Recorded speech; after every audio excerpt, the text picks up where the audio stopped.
It's not easy finding a genuinely hard game, one that is fair in difficulty, requiring actual skill to overcome its challenges. A great example would be the 2004 reboot Ninja Gaiden for the Xbox. Ninja Gaiden is as difficult as it gets. It will test you for everything you have as a gamer, yet it only makes the victories that bit sweeter. Now, Ninja Gaiden does have a plot, quote-unquote, with really big quotations. You play as the legendary Ryu Hayabusa, wielder of the powerful Dragon Sword and protector of the Dark Dragon Blade, which, if ever used, could probably destroy the world. Shortly after the game begins, Ryu's village is brutally raided by the Vigor Empire, spearheaded by Doku, the Lord of Greater Fiends. After acquiring the Dragon Blade, Ryu is promptly smashed by Doku and dies, only to be resurrected later because vengeance and magic. This has Ryu on the quest to track down and retrieve the Dark Blade and kill everyone dickish enough to stand in his way. As the plot moves along, Ryu encounters different characters, the most prominent being Rachel, the Demon Hunter. Yeah, the story here is not the focus of the game. All in all, there is little story on offer. Most of the characters are forgettable, or they show up so rarely they're forgotten. Ryu is mostly mute throughout the game, but the writing and voice acting fits with his character rather well. And though it's all very stupid and predictable, the solid production values make it at least entertaining. The setting, however, is truly hilarious. Initially, it's your typical traditional Japanese buildings and dojos with the appropriate enemy types. Then the level designers must have just said, fuck it, and made it that you travel on a giant blimp to a bustling city filled with soldiers wielding automatic guns where you battle through before entering a swanky club. What the hell just happened? Do you ever get an answer? No, but who cares when you're having fun or having your face bashed in by those fucking ninjas? Ninja Gaiden focuses most of its time on the highly satisfying and actually skill-based combat. Unlike a lot of similar action games, you can get legitimately good here. It's funny replaying the game after finishing it and just being able to blaze through the levels. You'll deal with a lot of shit from enemies, so learning fast helps. The most important aspects about Ninja Gaiden's combat are that it's very fast and very brutal. The enemies are more than happy to rip you into pieces in a moment's notice, so you always have to be focused when engaging with an enemy. Attacking is easy enough, but it's not the most important skill. Knowing when and where to block an attack and roll away are invaluable in successfully counterattacking. Enemies are very content with just blocking your attacks again and again to only knock you off guard and deliver some vicious blows. The same scenario goes if you try blocking all their attacks. A lot of their attacks and movements can only be learnt the hard way, but eventually you'll get into the rhythm of things. You spend a bit of time attacking enemies before blocking incoming attacks, and dodging heavy ones. For the most part, this is all stuff you get better at before being an absolute boss in later encounters. It's probably a good time to say that you will die a lot in this game. I mean it. It is quite hard. And when you die, you go back to your last save point, which are thankfully well placed in the levels. They're frequent enough to give you some breathing room, but also far apart enough to keep a level of challenge, similar to that of Marathon. Weaponry you pick up is divided into secondary and primary weapons. The primary weapons are all melee based, while the secondary group is projectile stuff.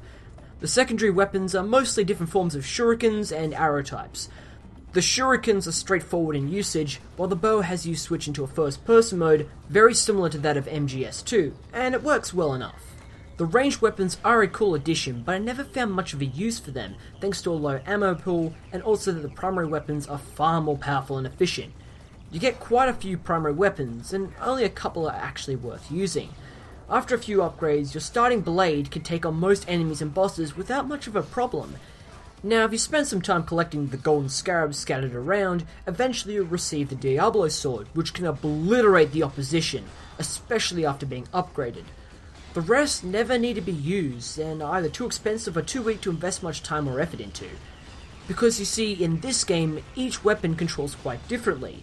The heavier pieces have a lot more of a delay when using and leave you very vulnerable when attacking, while the lighter weapons are much more maneuverable, allowing you to switch between offensive and defensive actions faster, but can't block for shit.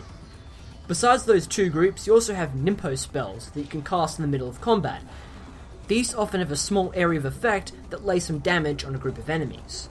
These spells are incredibly overpowered, more so when you upgrade them with devil jewels scattered around.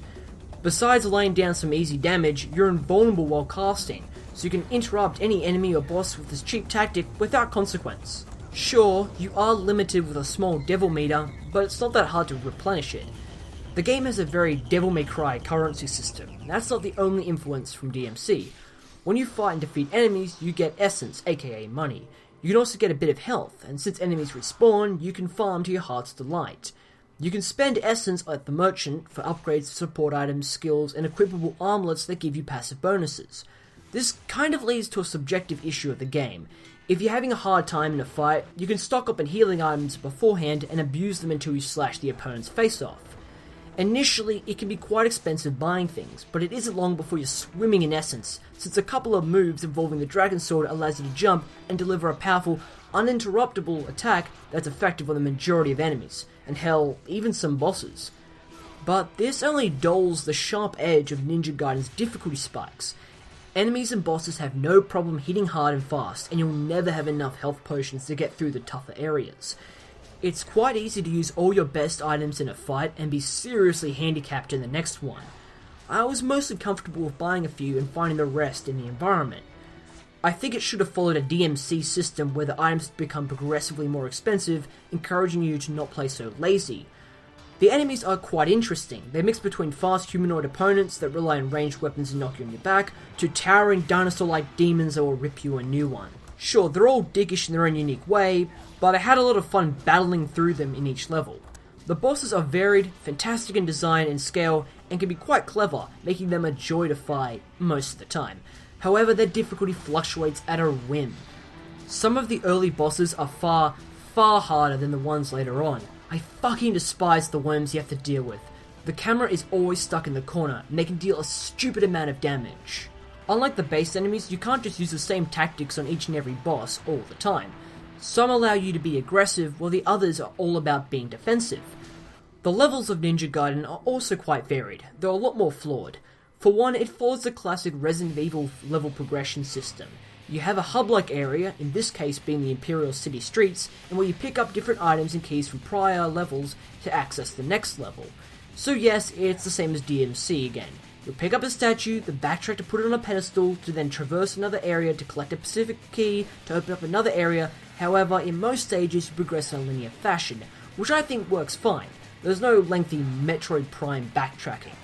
The stage layouts and designs, however, are insane.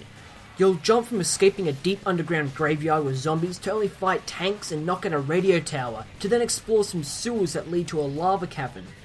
I wasn't kidding when I said that the setting is stupidly good. Occasionally I was wondering what the hell is going on. One moment I was fighting literal demons, now I'm blowing up laser drones with a goddamn bow and arrow. Luckily I didn't dwell on those thoughts too much, since I was either having too much fun or was getting smashed into a wall. Unfortunately, the levels have some god-awful platforming sections. The controls here simply don't work for precision jumping. It's way too stiff. Sure, it's brief, but some parts will just piss you off with how cheap and crappy the once excellent controls become while trying to land on a ledge. Now, completing each level will give you a rank based on time, kills, and Ninpo. Simple enough, but you can easily get a good ranking if you quit when you die and load the last save, which already happens by pressing continue. This bypasses any penalties for dying in a level, so yeah, pretty broken. Now graphically, this game is fantastic, still is fantastic. Extremely fluid animations with great modelling, especially on Ryu and his sick cape, lovely environmental effects, and details all bolstered with the sweet sound effects and music that amplify each and every encounter.